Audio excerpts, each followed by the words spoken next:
Hello students, I am doctor Neelam Sharma. Welcome to my channel Vidya Shiksha institute. आप लोग कैसे हैं? आशा करती हूँ आप लोग अच्छे होंगे। तो शुरू करते हैं आज का अपना सेशन। जैसे कि हम applications of computer in education करा रहे हैं। इसमें हमने CAI कराया, आपको CAL कराया, CBT कराया, CML कराया, और आज बारी है ODL की, यानी कि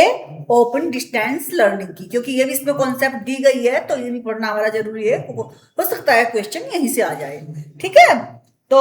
ओपन डिस्टेंस लर्निंग क्या होती है आप लोग सभी जानते हैं। ओपन एंड डिस्टेंस लर्निंग आजकल इंटर सबसे बढ़िया जो एग्जांपल है आजकल इंटरनेट का है।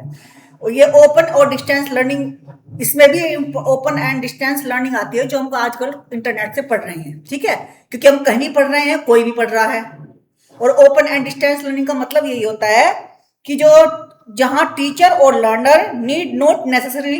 Be present either eight same time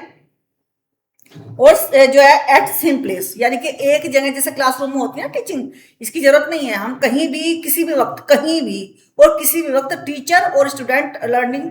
कर, मतलब टीचर टीचिंग कर सकता है और लर्नर लर्निंग कर सकता है। तो इसके लिए कोई उसी जगह पर और उसी समय का होना अनिवार्य नहीं है। ठीक है, तो इसको कहते हैं open and distance learning.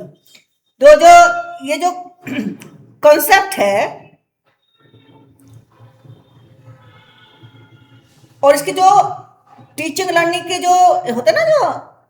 Timing of teaching learning के और इसके एडमिशन का जो क्राइटेरिया होता है, without compromising necessary quality considerations, है ना, उनसे थोड़ा भिन्न होता है। इनका जो एडमिशन लेने का तरीका होता है, इनका जो सर्टिफिकेट का तरीका होता है, जो डिग्री का तरीका होता है, वो जो वैसे ही क्या नाम हमारी फॉर्मल जो टीचिंग लर्निंग सिस्टम होता है उससे थोड़ा सा भिन्न होता है। ठीक है, जैसे कि the concept of open and distance learning system focus on open access to education and training to make the learner free from the constraints of time and place। ये मैंने वैसे ही बता दिया आपको। ये फ्लेक्सिबल है ना, फ्लेक्सिबल है और इसीलिए जो है अच्छी अपॉर्चुनिटी पैदा करता है या प्रदान करता है लर्नर्स के लिए। Open and distance learning is one of the most vastly growing field of education. वो मैंने बता भी दिया present time. It has substantial impact on all education delivery system. जितना भी एजुकेशन डिलीवरी सिस्टम सब पर आज के जमाने में सारा ओपन एंड डिस्टेंस लर्निंग का ही प्रभाव है। It also growing fast because of the development of internet based information, है ना, मैंने अभी बताया था internet, and particularly the world wide web, है ना, www.com, है ना। तो जो है इस तरह से ये इंटरनेट और www का इसमें बेहद क्या है, इसमें इसका सहायक है, ये बेहद सहायक है। अब ये है प्रोसेस। अब ये तो देख लिया हमने कि ओपन डिस्टेंस लर्निंग ये होती है ना, जो टाइम की बाउंड्री नहीं होती, समय की बाउंड्री नहीं होती, जगह की बाउंड्री नहीं होती, इंटरनेट बेस्ड है। www का भी बहुत इसमें योगदान है इसको ओपन डिस्टेंस लर्निंग को आगे बढ़ाने में। और जो है इसमें जो है इसके जो क्राइटेरिया हैं एडमिशन के और इसके जो रिजल्ट के जो डिग्रीज के जो होते हैं, जो रिजल्ट होता है, जो डिग्री होती है, उनके जो सर्टिफिकेशन का क्राइटेरिया बिल्कुल अलग होता है। ये सब चीजें तो हमने जान ली। अब जानेंगे कि जो उसका मटेरियल बनाया जाता है उसको किस तरीके से बनाते हैं। मटेरियल को जो हम पढ़ाएंगे, यानी कि जो लेसन हम पढ़ाएंगे, जो मटेरियल हम स्टूडेंट्स को देंगे, तो उनका तो जो वो तो फॉर्मल टीचिंग लर्निंग प्रोसेस में तो और हो गया, रोज एक लेसन पढ़ा रहे, टीचर सामने ही है। लेकिन चूंकि ये ओपन एंड डिस्टेंस लर्निंग है तो इसका थोड़ा मेथड तो भिन्न होना चाहिए और भिन्न ही है। तो उस जो भिन्नता है उसको हम देखते हैं कि वो कैसे भिन्नता है। सबसे पहले हम करेंगे प्री प्लानिंग, फिर करेंगे हम प्लानिंग, फिर प्री प्लानिंग यानी प्लानिंग से पहले हमें क्या पढ़ाना है उसके बारे में सोच विचार करना। ठीक है, फिर प्लानिंग करेंगे उसकी, उसको ऑर्गेनाइज करेंगे, उसको जो मटेरियल पढ़ाना है उसको ऑर्गेनाइज करेंगे, है ना। एडमिनिस्टर कैसे करना है, एडमिनिस्टर कैसे करना है उस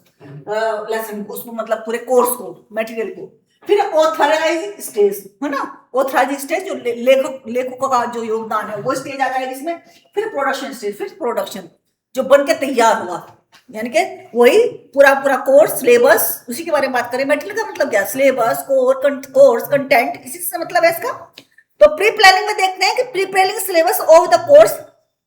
finalising of the syllabus after discussion with the committees. क्या है पहले प्री प्लानिंग में, क्या है कि प्री प्लानिंग में हम क्या करेंगे, डिस्कशन करेंगे कि हमें भाई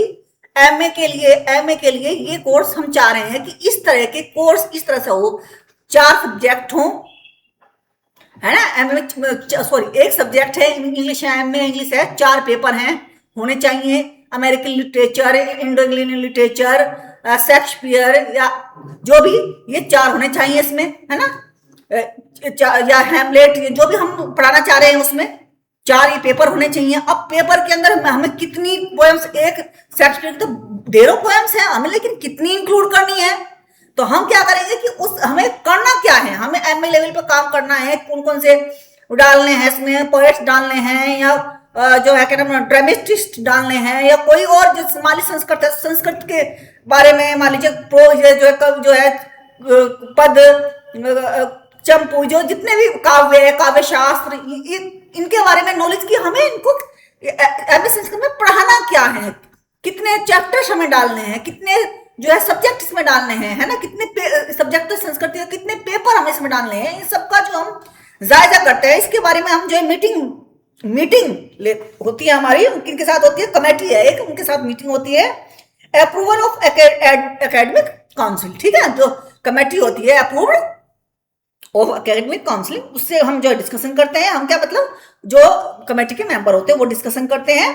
preparing of the model module and writer and editor selection, और फिर हम कहते हैं कि किस समय राइटर की लेनी है, किस कौन सा जो है पब्लिकेशन होना चाहिए, एडिटर सिलेक्शन है, पब्लिकेशन तो नहीं करते हैं पर एडिटर सिलेक्शन, एडिटर कि संपादक कौन सा होना चाहिए, तो इन सब का सिलेक्शन करते हैं हम प्री प्लानिंग स्टेज में, है ना, राइटर और एडिटर सिलेक्शन। अब प्लानिंग स्टेज में प्लानिंग व्हाट इज, अब जो मैंने बताया था अभी, ये तो खाली हमने ये तो जो प्री प्लानिंग, तो प्लानिंग से, अब प्लानिंग जो मैंने अभी बताया आपको वो सारा प्लानिंग में आ जाएगा, क्या कंटेंट, और सबसे कंटेंट क्या है, ये तो जरूरी है, क्या कंटेंट है, वो कंटेंट को पढ़ाने वाले की, कंटेंट को पढ़ाने वाला व्यक्ति कौन होगा, ये सब चीजों की, व्हाट द टारगेट ऑडियंस और what is the aim objective, उसका कोर्स का मतलब क्या है, हमें क्या मतलब एमए इंग्लिश हम बच्चे को करा रहे हैं, तो हमारा ऑब्जेक्टिव क्या है, बच्चे में क्या आना चाहिए, बच्चा अमेरिकन लिटरेचर के बारे में ज्ञान प्राप्त होना चाहिए, उसे इंडो इंग्लिश लिटरेचर भी जानना चाहिए, उसको हेमलेट जो ड्रामा है उसके बारे में भी जानना चाहिए, या नेक्स्ट और जो है फर्स्ट ईयर के कुछ और सब होते हैं उनको प्रोज पोएट्री इनके बारे में भी जानना चाहिए, है ना, एडिशन का, स्टील का, इनकी सबकी प्रोज पोएट्री जाननी चाहिए, उनके हमारे उद्देश्य होते हैं कि, और जो है उसको ऐसे जो है बच्चों को ऐसे को के बारे में पूरी उनको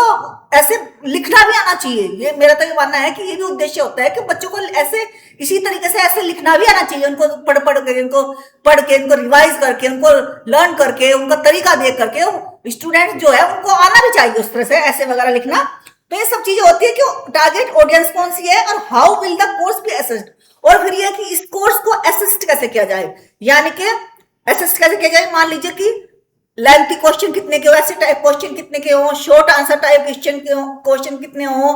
मल्टीपल चॉइस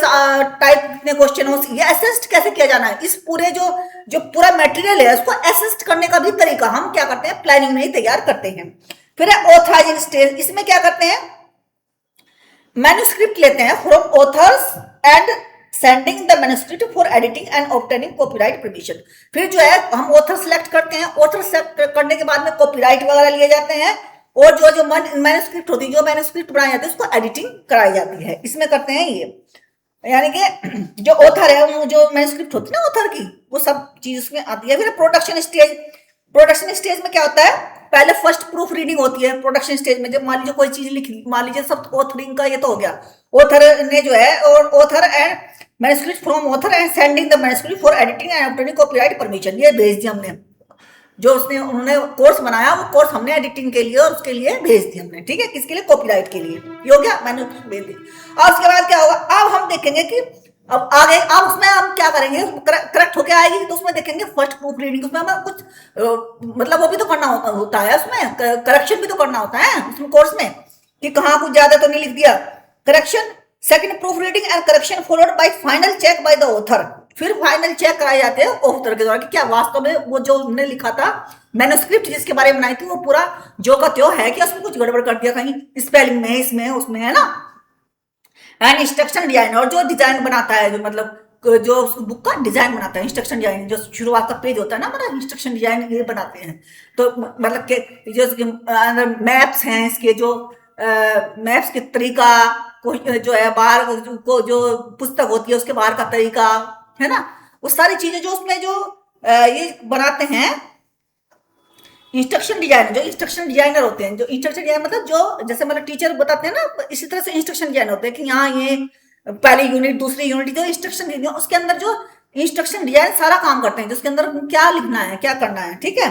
वो चेक करना। The last step is uploading the course open content for learner और सेंडिंग इट थ्रू प्रिंटिंग। और लास्ट स्टेप क्या, अब तक सारा यही हुआ। अब इसके बाद में हम इसको प्रिंटिंग के लिए, इस मटेरियल को प्रिंटिंग के लिए भेजते हैं। उसके बाद क्या करेंगे, हम सारा कर लिया, हमने करेक्शन कर लिया, चेक कर लिया,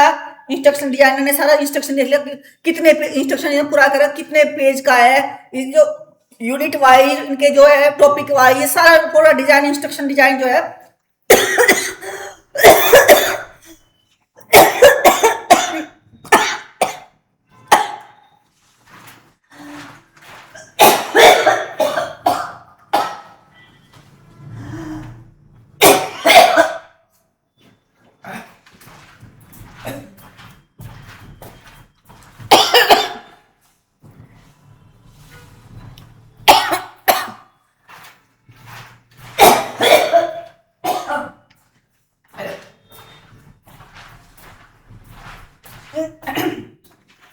इंस्ट्रक्शन डिजाइन सारा